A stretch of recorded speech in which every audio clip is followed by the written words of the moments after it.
You are running with the Devils, and we are back talking Arizona State football, talking everything, and we're here. Cannot wait to get into this show. It's going to be a great show.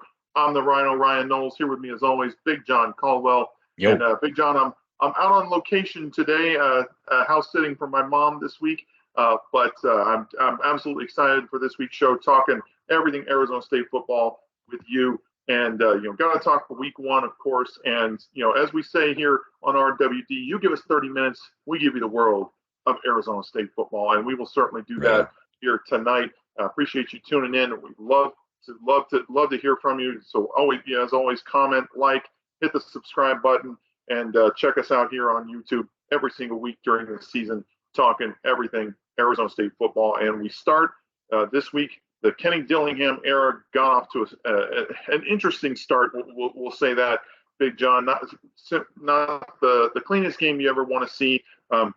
Arizona State definitely had their moments in the first half. They looked pretty good there. Scored right at the end of the half to take a 14-point lead.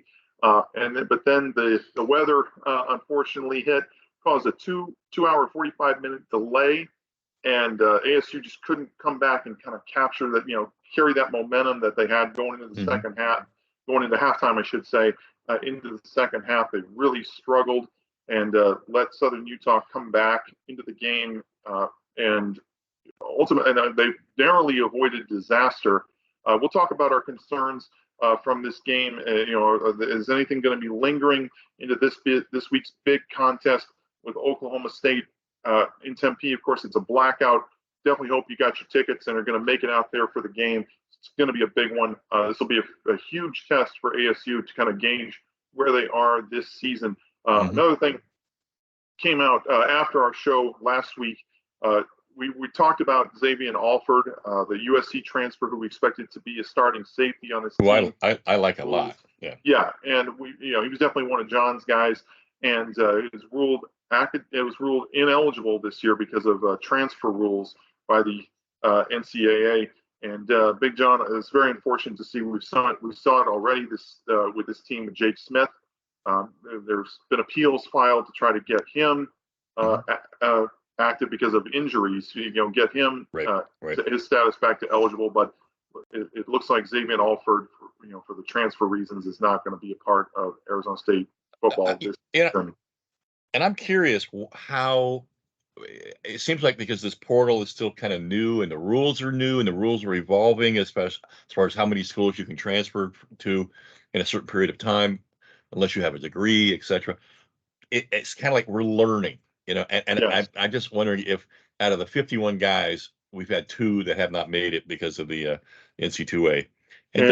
I'm sure some of these rules are written down somewhere, but we're kind of learning as they come along. I think the rules are evolving. Players, so. Right. I think what in the competition committee, at the end of the year, I think some of this stuff will come out, and because nobody likes to have that kind of over their head going, this arbitrary right before a season starts, you lose a guy. And in the ever-changing landscape of college football, things are constantly getting written, rewritten, kind of overruled. Things are always changing. It's not just the players and new players and new places, and the changing of the conferences. It's the rules with the NILs, with the transfer portal, with everything going on, with so much money changing hands and whatnot. The rules have got to change, and I think that that's it's very fluid, very more constantly morphing situation with some of these rules. And I think they will change as time goes on, and we try to kind of catch up to everything that's going on in this ever-changing landscape of college football. But we'll certainly cover all of that as the season goes along, and these things kind of creep up, and we'll address them as they come along. But for today, we definitely got to talk about the Sun Devils Week 1 matchup with the Southern Utah Thunderbirds. ASU definitely not the dominant performance we all kind of expected. They certainly didn't cover. They only ended up winning 24-21. But it was very encouraging to see Jaden Rashada play as well as he did in the first half. 12 of 16, 182 yards, 2 touchdowns, one to Xavier Guillory, the other one to Troy Omiere, which was, Mm-hmm. two very nice passes. I like Kenny Dillingham's aggressiveness going for it on 4th and 8 from Mm-hmm. near midfield and throwing up the deep ball, letting Guillory go get it. And that was definitely, I felt like, kind of kick-started the ASU offense. Even though they scored early on that long touchdown drive with Skattebo, it was good to see them kind of hit the big play for a score as well. And because the Southern Utah, I mean, they're not going to blow you away with their numbers.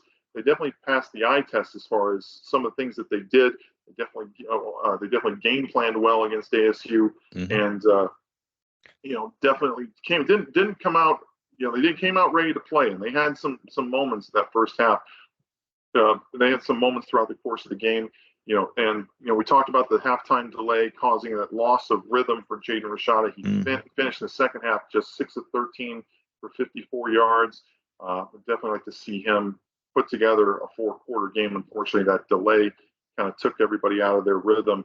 And part of it's coaching, Big John, but I mean, it's not really a situation that you always see or plan for when your players are stuck in the locker room for 2.5 hours after playing football. The coaches never really knew when this thing was going to end or they're going to get back on the field. So Bo Baldwin told the Booster Club today, right after they got in, he got everybody jacked up, his offense, and then it wasn't happening. So the job was how to get him jacked up and then again. They kind of came back down, and that's where they pretty much stayed for the rest of the game. Unfortunately, that is something that it comes with coaching experience. Because Southern Utah, they were able to maintain a pretty even keel performance throughout the course of the game, and that's why they were able to come out in the second half and play as well as they did. Mm-hmm. Their coaches, kind of kept them up, kept them even keel. They didn't get too high or too low, and unfortunately, ASU just got too high, too fast. They still had to wait in the locker room for another hour and a half before they could go back out on the field. And it just, the effect definitely affected their performance. You could certainly tell that was the case.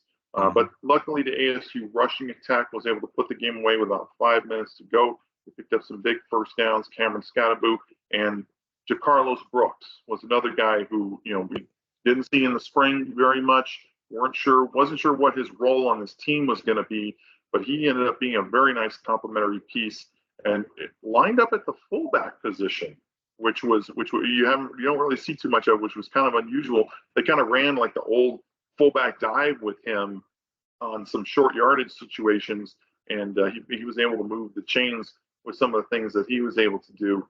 And again, not an overwhelming performance from the ASU rushing attack, but still good enough to kind of salt the game away with 5 minutes to go and get with only a 3-point lead. That was really great to see them go out there and perform in order to, and ultimately avoid a disastrous collapse in the second half. Go ahead. You and I talked about this in the pre-show, and that was Dillingham's philosophy is a balanced attack, right? And I think we counted 31 passes, 34 runs. Was that by the number? Yes. It was 31 passes by Jaden Rashada and then 34 total carries. Total run. That's a pretty cool balance, right? Yeah. And I think in that, having said all that, it's we'll talk about the opponent they're about to play and how that whether you can do that again. All depends what they give you. But I think they went out and executed what they wanted to do in terms of the type of game that they envisioned themselves playing. And they had to be able to run the ball a little bit as we kind of move along here. They were able to move the chains fairly consistently. They did hit a couple of big plays, which was great to see. They finished with 135 total rushing yards. Maybe want to see them do a little better in their running game against a lesser opponent like this. I talked about it. I'd like to see some more kind of gashing runs, and Yeah. those are things you probably would have seen in the second half. I think if that weather delay doesn't happen, I think this is a much different game. I think that that offense kind of progresses. You start to see them hit some bigger runs, some bigger plays, and this game is ultimately the laugher we all kind of expected. Yeah, Dillingham explained what he thought was going on up front with the O line, kind of the way they were in their blocking technique, and how a lot of guys were not. They were filling that gap quite a bit at Southern Utah to stop the run. They did a good job. That he's aware, and looking back on film, they saw the technique was wrong. Yeah. And they'll fix that. And but that again goes back to coaching, and just some of the things that happened in the delay. I mean, ASU just really kind of got out of their heads, got out of their just weren't executing the way we all they were for most of the first half. Yeah. There were some bad penalties. Yep. They had that mental error on the block punt that led to a touchdown for Southern Utah. It was that scary. That was some Cutter like special teams play right there. That took me back to Dirk Cutter's special teams, and then just some mental mistakes, some missed assignments, some missed blocks. Just felt like guys were a little hesitant at times, not attacking the ball, especially the tacklers weren't really going after ball carriers. I think as hard as I would have liked to have seen on a few times.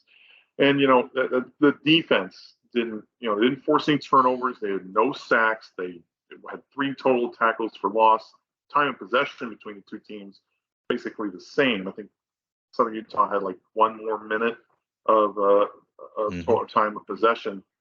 Just from a numbers standpoint, I would have liked to see the defense show up a little bit better. Again, this is you really have to look at this as 2 different games because of because of that long weather delay.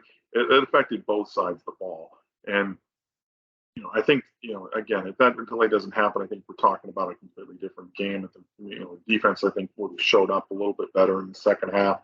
I'm not going to fault them too much for they did give up the 2 touchdowns. Those are some drives that really can't happen. They did play a little bit soft. We talk about the defensive lines technique a little bit pre-show. That's got to be better, especially against this team you're facing this weekend. Yeah. But also, I'll give Southern Utah some credit too, because they came in with a good game plan.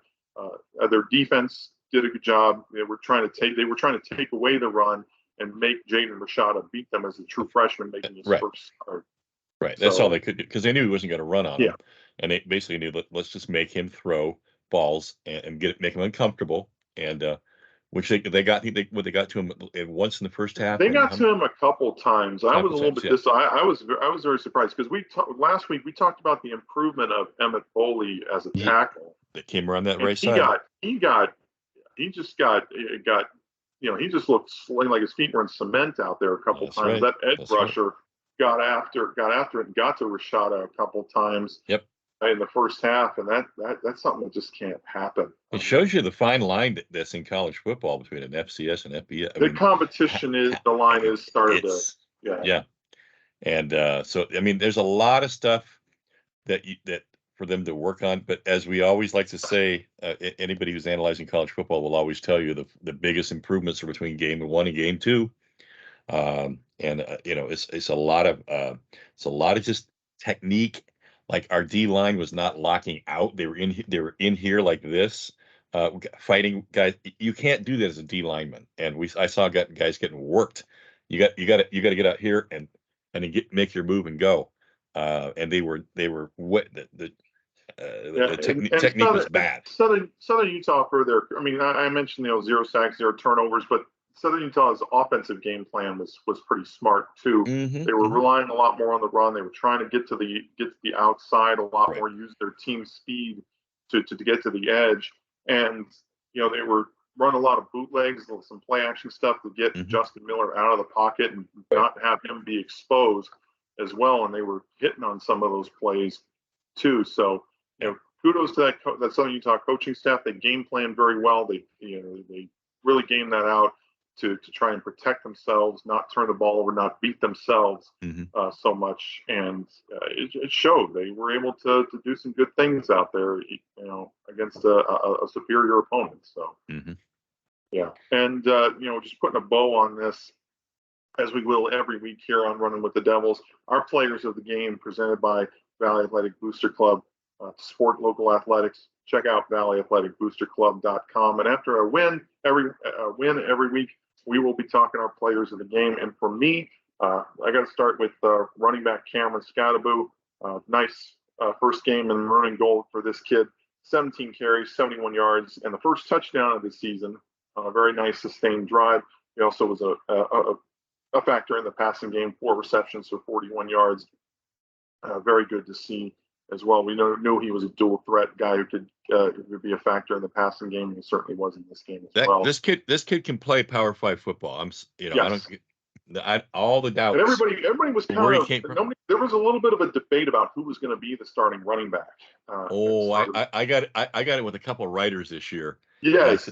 And I was nope. I said from day one, I saw how this kid would just come up and level linebackers. It was and we saw him do it in the spring game. We saw him show out in the spring game. How could you not get this kid the ball as much as possible? Yeah. So he really will be a fan favorite, guys. Yeah.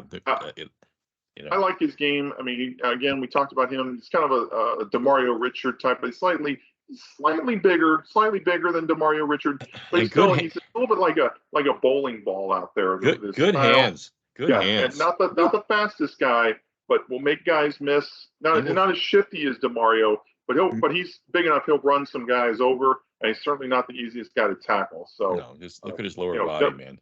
Definitely looking forward to seeing what he does more of him this year.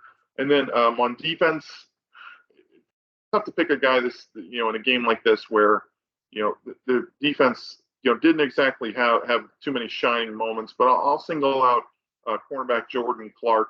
Another nice game from this kid. He continues to be one of the leaders on the defense. That's right. And had a couple nice pass breakups to go along with 5 tackles. Yep. So definitely kudos to number one. He's my player. He's my defensive player of the game. Yeah, you make it hard, man, when you pick these guys. I mean, I should have just picked the same thing, but I did come up with something a little different. Feel free to write it. Feel free to send me your players of the game. I should. I leave it to you when I send it to you. So yeah, a little peek behind the curtain here on our WD, a little behind the scenes. But I think the fans should know that there was several good performances. Xavier Gilroy he's a superstar. In fact, he used the long ball he caught. If you looked at his technique of how he turned his body so that defender really was on his back. He boxed him out. He boxed him out. It was beautiful. There was no chance for a 50-50 ball. He just kind of got in there, turned, and made sure it came into his side. It was a great technique. Kudos to that kid. He's worked his tail off to get here. Love his game. Yeah, the Idaho State transfer, and he made a couple of nice plays in his first game in Tempe. So that was really great to see. I said it before the season. I was really looking forward to seeing how Guillory and Elijah Badger played on the same field together, and we didn't get to see it very much. But you could tell. I mean, you definitely see that there's something. They have something there with this kid. And I like. I'm a Xavier Guillory fan. I threw up the X when he got that touchdown because it happened like right in front of me in the back of the end zone that I sit behind. So I'm neat kid. Definitely looking forward to this. Watching what this kid can do. He's Native American from the Nez Perce tribe, and he is showing out. I'll tell you. Oh yeah. I thought Tate Romney had a nice first half. And he was put into the starting position after Will Schaefer couldn't play because of the first half suspension. The first suspension from U of A. But he was flying all around. He was in on and it wasn't just his I liked his assists, and he showed a lot of mobility. He definitely flashed, and I thought when he transferred in from BYU, he's a local kid from Chandler High School. I thought he would kind of slide into one of the starting middle linebacker spots when, that was a gaping hole this year with Kyle Soley and Merlin Robertson both graduating. Right. Connor Soley, Going moving to on, Oregon. moving on to Oregon. You just weren't sure what you were going to get at that position, and they did pick up a few guys, but Tate Romney I felt like was one of those under the radar transfers that nobody really talked a whole lot about. I mean, yeah, his name certainly got him talked about, with his family and whatnot, but he's a good player in his own right. He's a very solid player who, sure tackler, smart, high football IQ type player, and he definitely showed it on Saturday, on Thursday. Yeah, he appears can go out there and play significant snaps. So you get to see players in practice, and you go ooh and ah, but then you never really know until the lights come on. There's a difference. There's always a difference. And I thought when the lights came on, he came ready to play. And I'm going to throw and you know this, buddy. I'm always pushing the special teams Mr. guy. Special teams. Yes. And you can make the case that Dario's 3 points help us win the game. It ultimately did prove to be the difference. So yes. I'll give you that. And we talked about Dario Longhetto before the season, because we hadn't really had a kicker for a while. I think it was pretty much since Brandon Reese, as a kid who could both kick for accuracy and distance. And I think Dario Longhetto definitely fits that mold. Yep. Somebody who can be a well-rounded kicker. Is not just going to be you get inside you get around the 40-yard line, and is somebody who can make some of those longer kicks with consistency. So that was really great to see. I like this kid a lot. He's very well spoken. He spoke to the at the kickoff, the Tempe Chamber kickoff. He was one of the guys on stage because they wanted to put experienced senior guys up there, and we should be proud to have him on this team. He's a very, very smart kid from Cal. Let's get into mine, or let's get into every week on here on RWD, we have one topic that we kind of want to get into a further discussion on, and just kind of go into a little more detail than just the simple, glossing over post game after the previous week's game, and that's what we'll do here. And just we got to talk about the elephant in the room as it is. That's right. How much does and I'll put the question to you, Big John. How much does ASU's performance, mostly the second half, but there are little things in the first half that you could also point to and say, why is this happening? Why is that happening? Does this performance worry you at all going forward?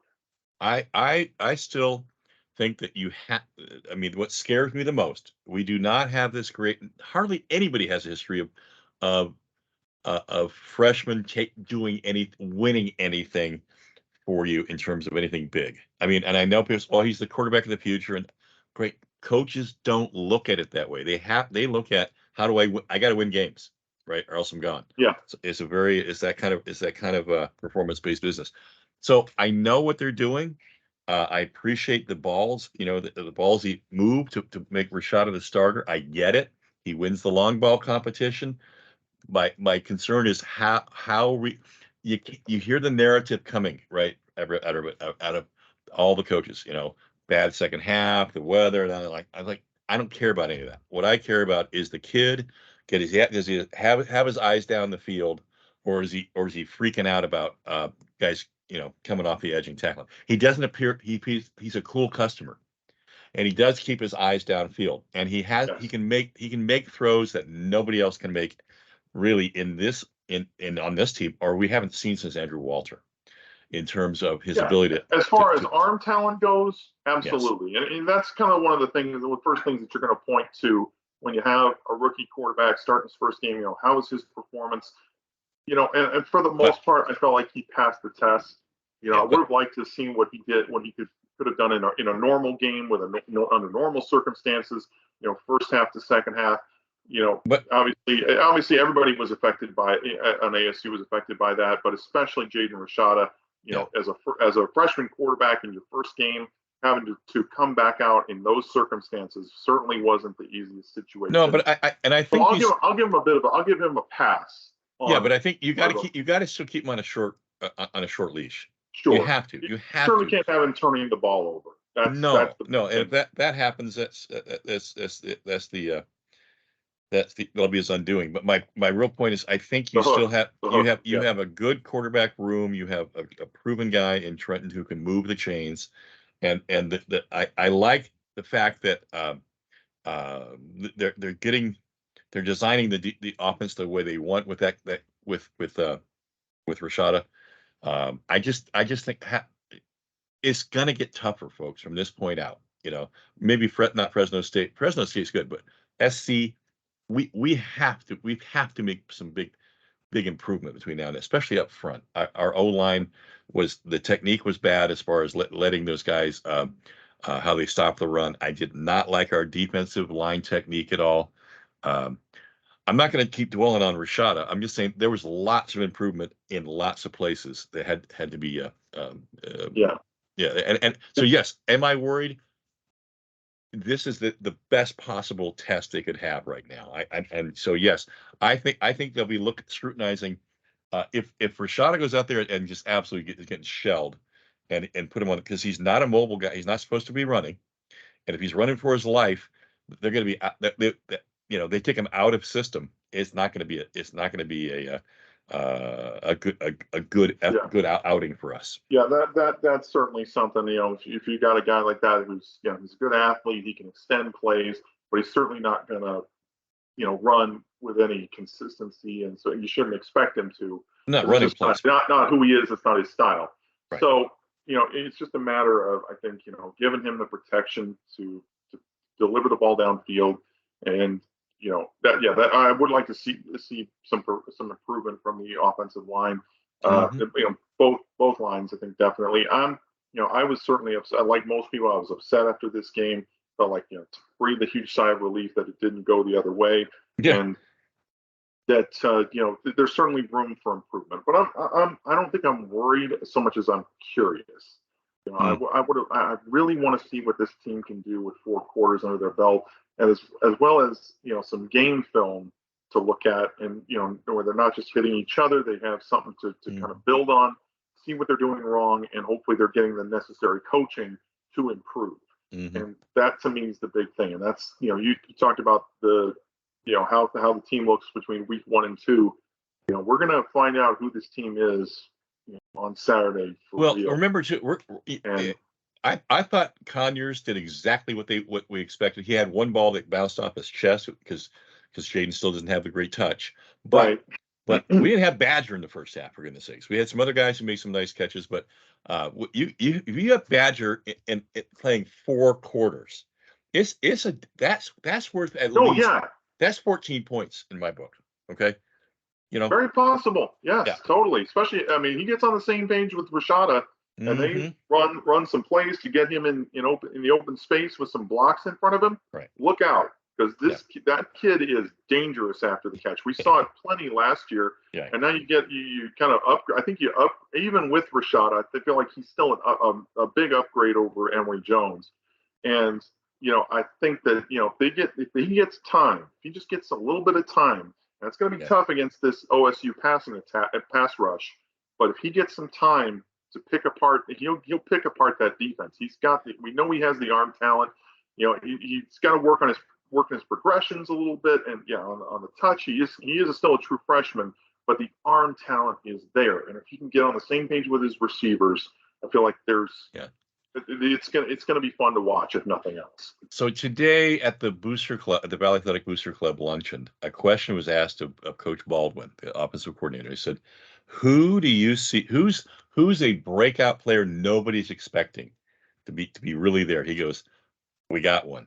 He goes, "It's gonna be the freshman wide receiver Caleb Black." Caleb Black. He says every week. He says I can't keep my eyes off of him. He's just showing it. There's weapons on this offense. I don't think anybody's denying that. There are weapons on this offense. It's just a matter of putting them together, getting them on the same page with the rookie quarterback, and then the offensive line holding up its end to make sure that he has the time necessary to do what he does. And I think that's the big thing for me is just how does that offensive line continue to improve? You have better depth than you did last year when you faced OSU, and they pretty much dominated on both sides of the ball. But especially that defensive line, that was so deep and that was so dominant and basically won the game for OSU. Yeah. Where do you how does ASU's offensive line respond with what I would consider kind of a D grade, a subpar game against a much weaker opponent? So, and do you shuffle things a little bit? Do you move some guys around? Because again, you are deeper on that offensive line. You got some guys with some versatility that can move spots without any drop off. So I think that offensive line is definitely one to watch. It's going to be one to watch this week against that really tough big OSU D line. It's going to be probably the matchup to watch this week, and I'm not too worried, honestly, going forward. I feel like this is something that it's kind of we're kind of a victim of circumstance more than anything. And I think I've said it before. I'll say it again. If ASU doesn't have this weather delay, if they don't have to go into the locker room for almost 3 hours, we're talking about a very different game today. But hopefully that will translate, and some of the good things that they did in week one will carry over into this week. So definitely some things to watch going forward with this team. They're young, but they're also I think they're hungry. I think they want to win. They want to go out there and be a great team. They don't just want to be a good team. They want to be a great team. I think we see it. They're saying all the right things. The coaching staff is saying all the right things. And they're basically playing with house money because they're not going to a bowl game this year. Nobody expects anything from them. They can go out there and just kind of let it all hang loose and play as themselves and beat themselves. And I think that when that pressure's off, some good things could happen. Yeah, it's a different kind of play when you're playing with house money. And really, the way I look at it is, these kids don't have their attitudes are great. It's still very, very good, and they want to go wreck some teams these seasons. Okay, I guess that's their attitude. They want to wreck some seasons, is what they want to wreck. Let's go wreck some teams. Let's go wreck some of these teams' seasons. Exactly. No doubt. And that's a fun attitude when you're there's still some players on this team who were there in 2019 when they did it to Oregon. Yeah. Tell me that wasn't a good feeling. Yeah. So it took them out of it. I'm very interested to watch this team going forward, and hopefully they'll be able to come out and be competitive and play tough against this Oklahoma State team that beat up on them in Stillwater last year. Now, I think a lot of people kind of expected, just talking about last year's game, Oklahoma State to come out and kind of dominate that game. They were ranked number 11 in the country at the time. I think ASU kind of surprised a lot of people, including themselves, with their performance. They played a lot closer, even though it was a 34-17 game. They played a lot closer, I think, than a lot of people gave them credit for, and they definitely showed something. They showed a lot of heart, even in a losing effort. So that was really great. I thought we ran the ball pretty darn well in that first half, at least last year. And that was that was a nationally televised game last year, and that was Elijah Badger's coming out party. It was he had a terrific game against the Cowboys last year. Yeah, I know he was kind of sore about being suspended that first half. He's going to come out with a chip on his shoulder this week, and I think he's going to show out and have a nice game. But just talking about the Oklahoma State Cowboys, head coach, you can't talk about OSU without talking about Mike Gundy, his 19th season at the helm in Stillwater. A tremendous record, 157-75 in those 19 years. And it feels like he's been a part of this program forever. He was a student at OSU, was former quarterback for the Cowboys, and has just become an institution in Stillwater. Kind of like, you think of, coaches. You can't think of teams and programs without thinking about their coach. Kind of like I go back to Kirk Ferentz at Iowa. He's still hanging on. You got guys like Kyle Whittingham at Utah. We talked about him and how long he's been with the program all the way through their moving conferences now for the second time. And then I'll even go back to Bill Snyder at Kansas State, the guy who was there forever. So But you don't do it without No, winning 7 games. You got to win 7 games. yes. And Yeah. and I Win still, 7, get to a bowl game, build on for next year, and then you can go. Because 2 years ago they were beating Notre Dame in the Fiesta Bowl.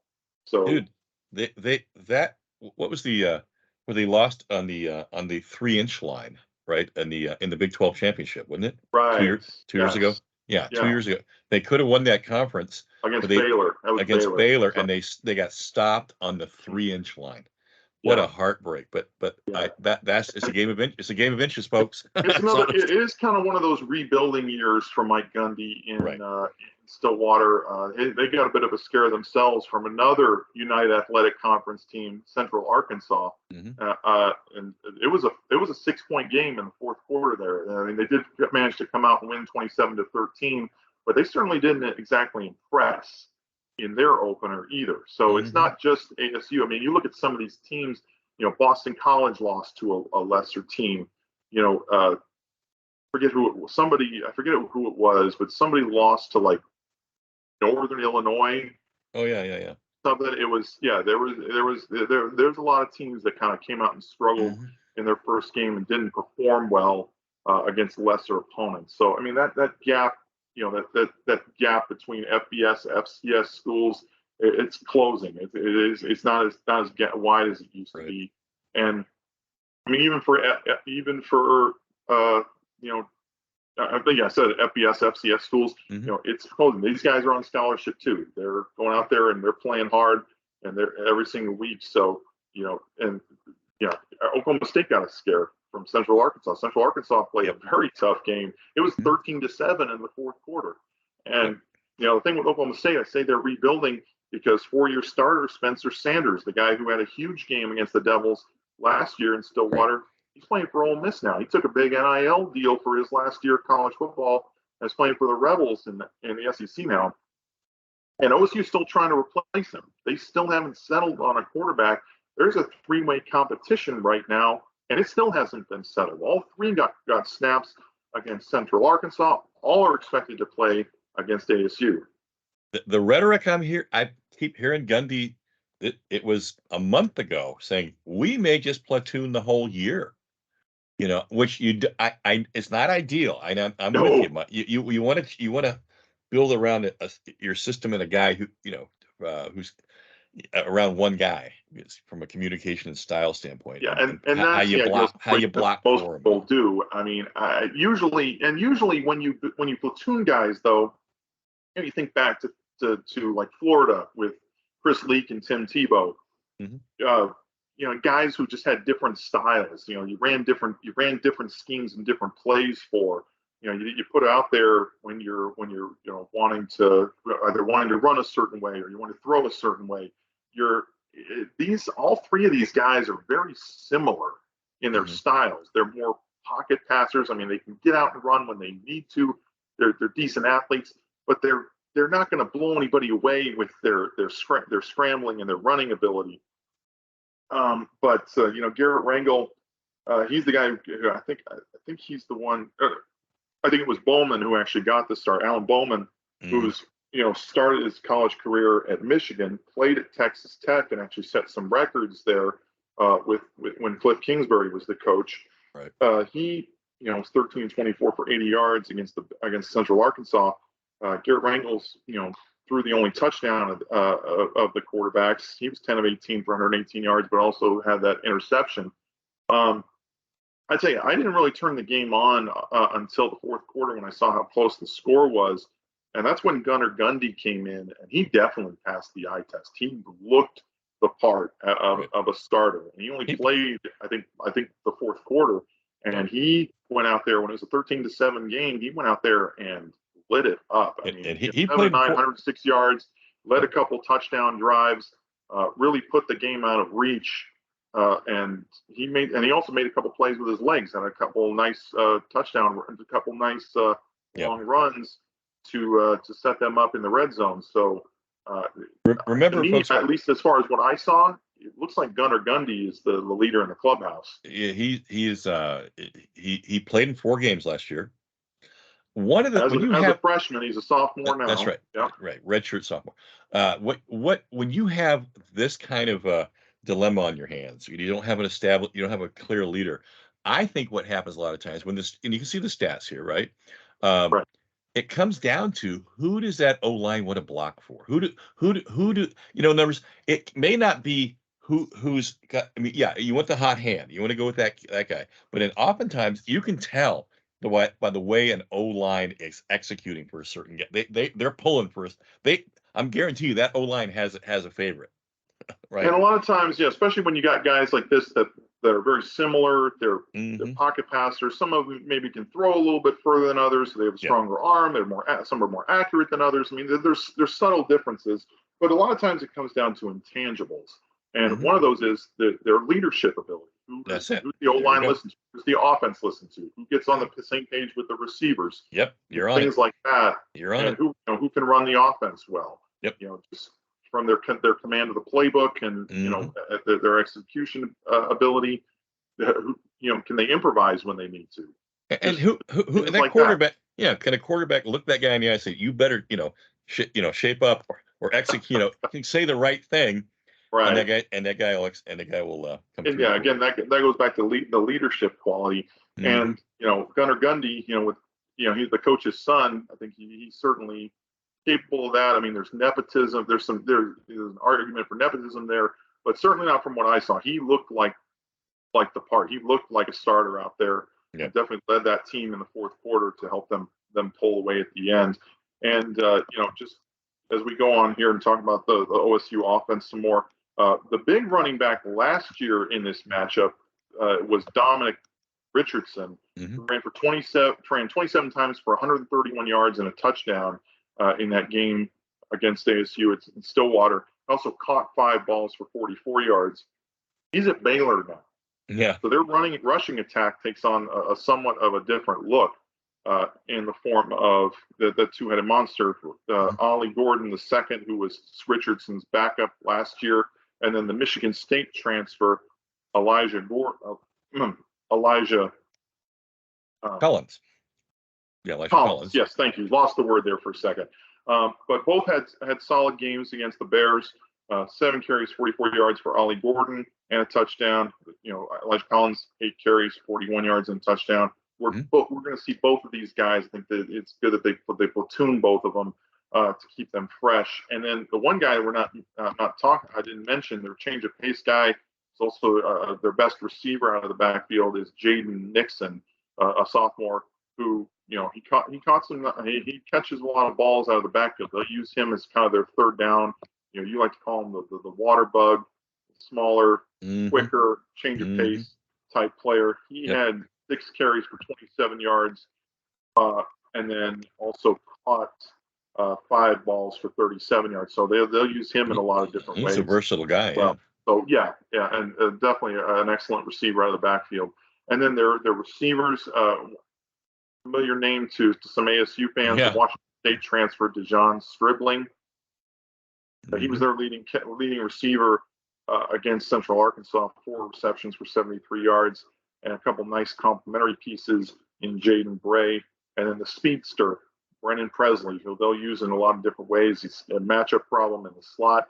He definitely stretches the field with his speed. Watch out for him, number 80. He's a weapon for sure. Hmm. So definitely got to keep an eye out for him. And then the OSU defense, their third defensive coordinator in 3 years, 3 different schemes. Started, they had a lot of success with Jim Knowles, who helped get them to that Fiesta Bowl in 2021. Last year was the former Vanderbilt head coach Derek Mason. Now it's a former D2 coach Brian Nardo, and he's bringing kind of an unconventional scheme. Now it's a modified 3-3-5. And a few teams in the Big 12 do actually run it, but ASU really doesn't see it being in the Pac-12. They use those 3 high safeties to go along Actually, the corners. They'll bring an extra one of the safeties who's kind of bigger into the box and act as a modified linebacker, hmm kind of a rover position, really. right. And it gives an opportunity for a lot of different looks. ASU actually ran it for a little bit under Herm Edwards with Danny Gonzalez and Correct. Tony, the the DB's coach. Oh, I know who you're talking about. That But went to Syracuse. well, you have to have that right guy who Yes, can you have move, to have the right personnel for it. right Definitely. personnel. And the key, what everybody's talking about is the guy who the big rover back who plays it deep. I call it the home run ball guy. He's evidently large and he's a big guy, and he can come up and play. He can play the corner. He can play kind of a modified linebacker kind of. And he can, he plays multiple positions, and that is, they have him listed as a safety, but Caden Daniels, Yeah, he's kind of the guy that is kind of the defense kind of funnels to. He's the one who ends up making the play ultimately, and he definitely did that against Central Arkansas. As you look at, we continue to talk about the OSU defense. Kendall Daniels, 6 tackles and a fumble recovery against Central Arkansas. He had a nice game to lead that defense. So that was really good to see. He's that kind of that rover back. They use him in a lot of different ways, line him up all over the field, and he has the ability to make plays when they come his way. And then another thing too, and then we talked like one guy who had a nice game against ASU last year. Pass rusher Nathan Latu. He definitely showed out against Central Arkansas. 6 tackles, 1.5 sacks. A guy that he's an athlete. He's a freak, and it's the whole family because his brother Cameron Latu is a tight end that everybody raves about at Alabama. Right. And he's a guy who definitely pin his ears back. Good athlete, gets after it, gets his hands up, knocks balls down. Does a lot of things very, very well. Can also set the edge in the run game. So, definitely one of their premier players on defense. And then on the other side of him is Colin Oliver, who had a huge game against ASU last year. Definitely showed up in the fourth quarter. Yes, he did. There was a lot of turnover on this Oklahoma State defense from last year. They were, very deep on the D line last year. Had a lot of different players making plays, but Colin Oliver's been one of the holdovers, and he's a guy who had a sack, had about 4 tackles last year, but definitely flashed on film with his ability to penetrate into the backfield. Kind of a bigger guy. He was, 2021 Big 12 Defensive Freshman of the Year. He's been all team. He's been all conference a few times. Been on the Nagurski and I had the word here. Bednarik. That's the other one. Watch lists before. So definitely a guy that is one of those. Especially when you pair him with Nathan Latu as bookends up front. This is a defense that can definitely get after it and make plays. And then, at corner, DJ McKinney has kind of become one of the guys who's become a premier player on that secondary. They were very young in the secondary last year. And DJ McKinney's one guy that's kind of stepped up and become one of the leaders. A couple pass deflections against Central Arkansas to go on with 5 tackles. He's kind of I think their shutdown corner on the outside, and then line. They're kind of weird the way they line, the way they're comprised on defense, because they have a big defensive front which they'll 3 or 4 down linemen, mainly 3 in their base. But they'll have their linebackers are a little smaller, a little more athletic, more running sideline to sideline type guys. I think the Will linebackers is the one that's the bigger one. But Xavier Benson's the guy that can drop into coverage and does a lot of things well. He had a tackle for loss and a pass breakup as well. He definitely fills up the stat sheet at that linebacker spot, and that's kind of what the 3-3-5 is designed for. Is for the safeties and the linebackers to make a lot of plays, and he certainly does that well in this defense. So even though they're breaking in this new scheme, it's feels like they have the personnel already to run it, which is unusual. Usually when you break in a new defensive scheme, especially one that's different, is that it takes a while to kind of recruit to that scheme. But they've been able to fill guys in pretty well into this new defense. So they had not a lot of people play. Not a lot of people run the 3-3-5. That's right. You will they do see in the Big 12 a few teams do run it in the Big 12. Didn't U of A? Nobody in the Pac-12 runs it. So didn't U of A try to run it though last year? little Well, bit. they ran it a little bit with Rich Rodriguez. That's right. That was that's what's synonymous to me in my head. Yeah, 3-3-5 Rich and Rod, Rich because Rod. Rich Yeah, Rod there you always ran it at West Virginia, and right. tried to bring it to Michigan, but was Mhm. obviously not very successful. It's you kind of have to be the right. You have to be in the right conference with the right personnel to run it Mhm. well. Yeah.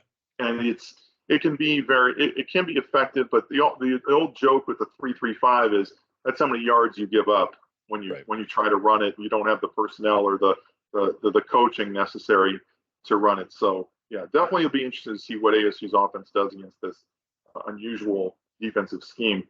Now, as always, our keys to the game this year presented by a great nonprofit, Sleep in Heavenly Peace. This is a great organization that builds beds for families that can't afford them. So definitely support a great nonprofit in Sleep in Heavenly Peace, and they are our sponsor for our keys to the game this year.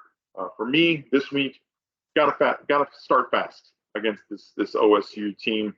You know, they're still kind of finding their footing a little bit with their quarterback carousel and their identity issues. You know, this new defense that they're trying to run. They're still again trying to find their footing on both sides of the ball. I think you got to jump on them early and put them in a hole to where they're having to play catch up and having to take some chances and do some things to get out of their comfort zone. If you can do that, if you can put some points on the board in the first quarter and force them into some errors early on, I think you put yourself in a good position to win this game. And then kind of corral the carousel, put pressure on whoever's out there for a quarterback for OSU. Force some turnovers, keep the coaches guessing as far as who the quarterback's going to be, what their identity is on offense, and just continue to put pressure on them and not let any of their guys settle in and pick you apart.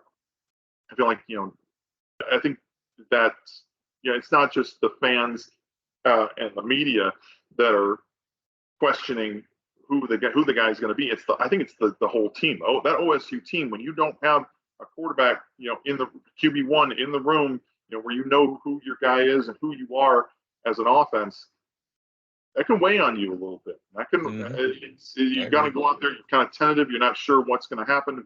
How do we block for this guy? How do we block for that guy? Even though they're very similar in their styles, the quarterbacks, it's still a very big question mark on this team, and one that I feel like ASU definitely needs to take advantage of. Yeah, exploit it.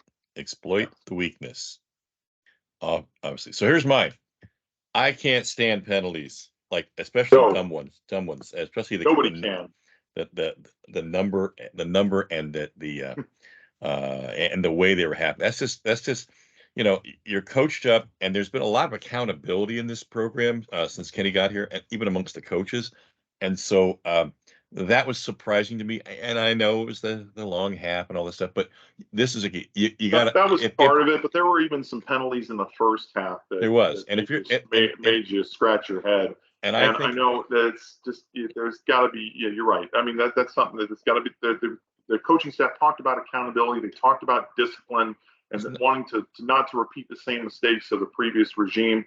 And I think that's got to stop. It's got to start right now, as far as not just saying the right things, but doing the right things on the field. Out of the 65 plays they ran, you had 9 that were for not, that were negative plays, and that to me is like getting sacked for 10 yards or getting sacked for 15. So you have to knock that out, especially if this is the improvement from one week to the next. You can't, against a better team like this, you've got to stop that. You've got to knock that. You need all that. You need all the positive plays you can get. And you got to keep the chains moving. We have to, I understand everybody loves the long ball. That's great. But you know what? 4th and 8 is not going to happen. That exact situation is not going to be present in a lot of. You just keep moving the chains. And yes, when there's the opportunity, you've got Badger, you've got Geo, you've got Stovall, you've got Omieri, you have some great talent. We have an abundance at receiver and at tight end, but you got to keep these chains moving. And then I really did not like what I saw against the rush.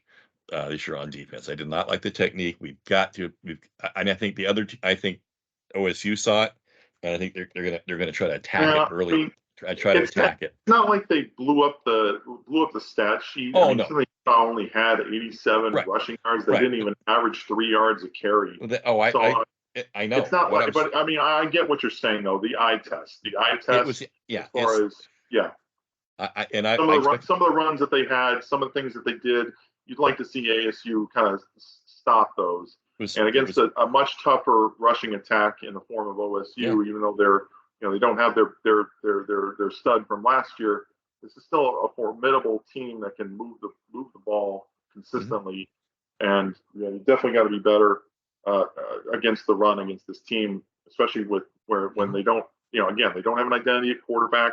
They're going to try to run the ball to give them, give themselves confidence and open up some things offensively.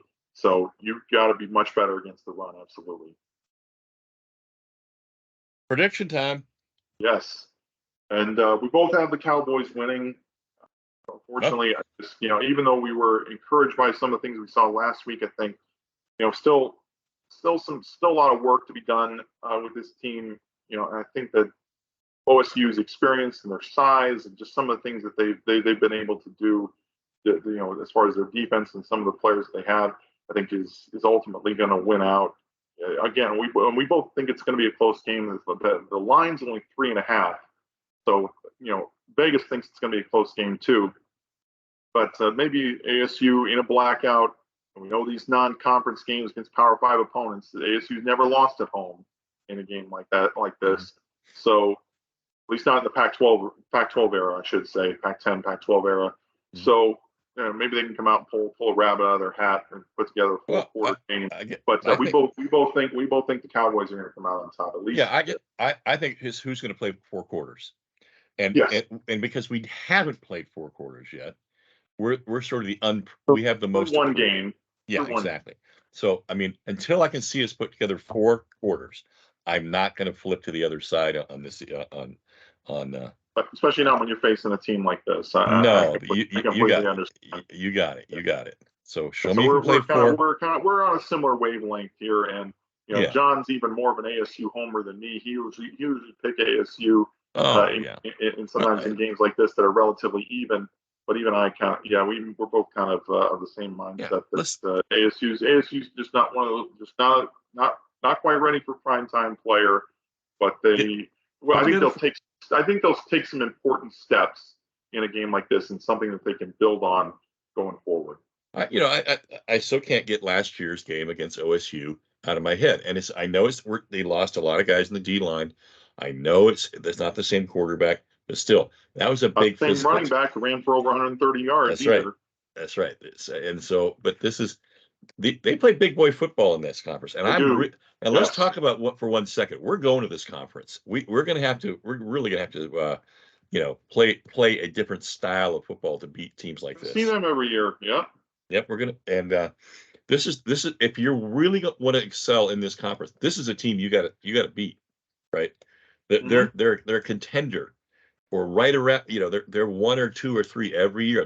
So if you take the 12, right, and you break it down 4, 4, and 4, they're in that top 4 every year. They're top 3, top 4 every single year, and there's a reason that Mike Gundy stuck around for 19 years. That's right. In this conference. I mean, he's an excellent coach. He always finds a way to win with what he has. That's right. And this is going to be an interesting test for ASU. Definitely going to get an idea of what this team is and where they can be for the rest of this season in a game like this against a much tougher opponent. So it is a blackout game. So definitely wear your black. Show up there. I'll have my eye black on. I hope you will as well. And then 7:30 kickoff. It is a national televised game on FS1. Definitely show up, show out, be loud, and let's try to break some cowpokes' hearts. And we want to thank you again for tuning in. Hit that subscribe button. Tune in with us every single week as we talk everything ASU football. And we'll be here back next week talking some more of this. So we say good night. Go Devils. Forks up. Black out the pokes. Dilly dilly. Let's go, baby.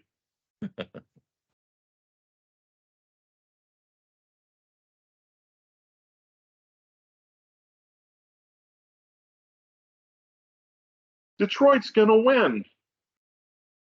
Are they?